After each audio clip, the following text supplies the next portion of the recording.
are perfectly adapted to survive at ground level, where the air has all the right conditions for life. It's the right temperature, the right pressure, and it's got the right mix of gases. Down here there's plenty of oxygen about, but after about 3 kilometres, the air's so thin that there's not enough oxygen to breathe. So if you didn't have this mask, you'd slip into unconsciousness. I better put it on.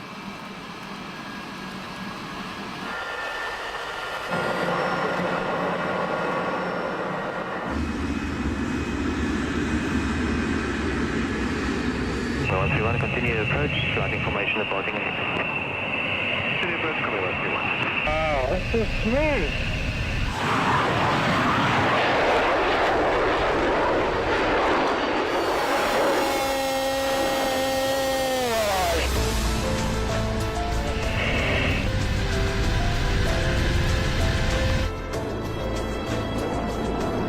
I've gone upside down. Level 150. That's unbelievable. When we're heading 150, light information. It's beautiful down there. The clouds are just stunning the way they wrap their way around the Table Mountains. The atmosphere that surrounds our planet is made up of 4 key layers, each very different. Although I'm above the clouds, I'm still at the very bottom, in a layer called the troposphere. It's a narrow band, usually little more than 10 kilometres thick. The troposphere is a rich soup of warm, moist, oxygen-rich air. It's unstable, chaotic and unpredictable, but life depends upon it. And in just a couple of minutes, I'll be leaving it behind.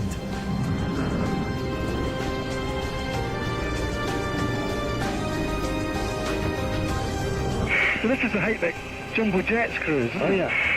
Wow.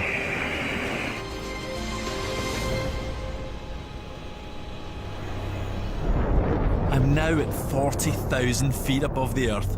That's about 12 kilometres. Right here, the pressure's less than 20% of what it is in the ground, and the temperature's about minus 60 degrees centigrade. Just a bit here, and that low pressure would mean that my body fluids would boil a day in seconds, so I'm pretty glad to be in here.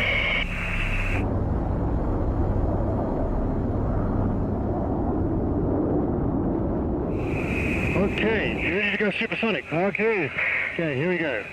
we're about to go supersonic. 100G, Mach 1 and 4G. Oh, that was a G-spot.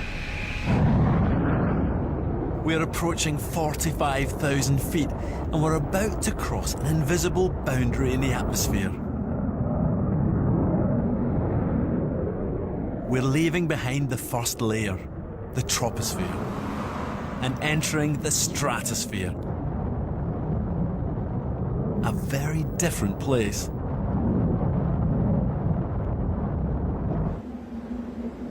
Here, the air is stable and exceptionally dry, so there's virtually no weather. The stratosphere is home to the ozone layer, which reduces the amount of lethal solar radiation reaching the Earth.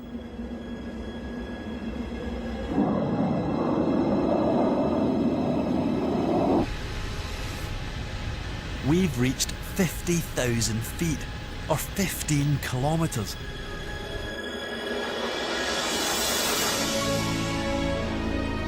Nearly 90% of the gases that make up the atmosphere are below me. Absolutely nothing above me. Black sky. Black sky, wow, dark blue. Yep. This is the highest I've ever been.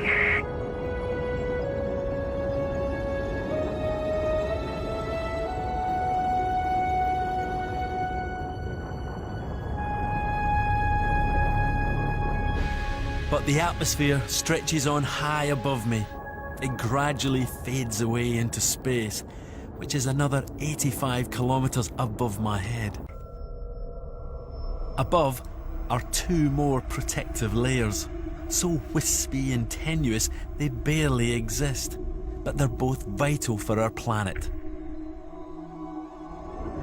Beyond the stratosphere, at about 50 kilometres, lies the third layer, the mesosphere. It's this layer that protects us from meteors.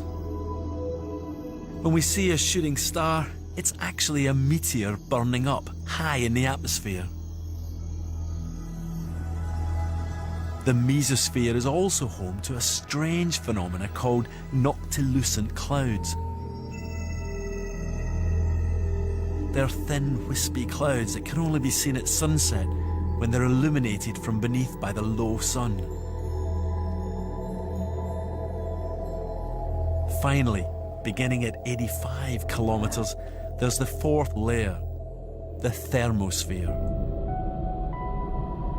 The atmosphere is so thin here that beyond 100 kilometres is declared to be the beginnings of space. It's in this layer that the space shuttle orbits the Earth. It's also out here that the sun's lethal solar wind is intercepted by Earth's magnetic field and diverted towards the poles, creating the aurora.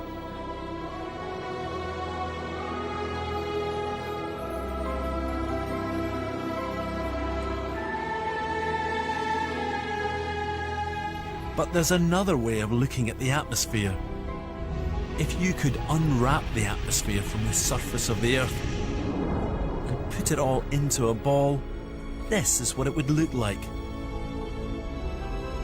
In fact, the volume of the atmosphere is just 5% of the Earth.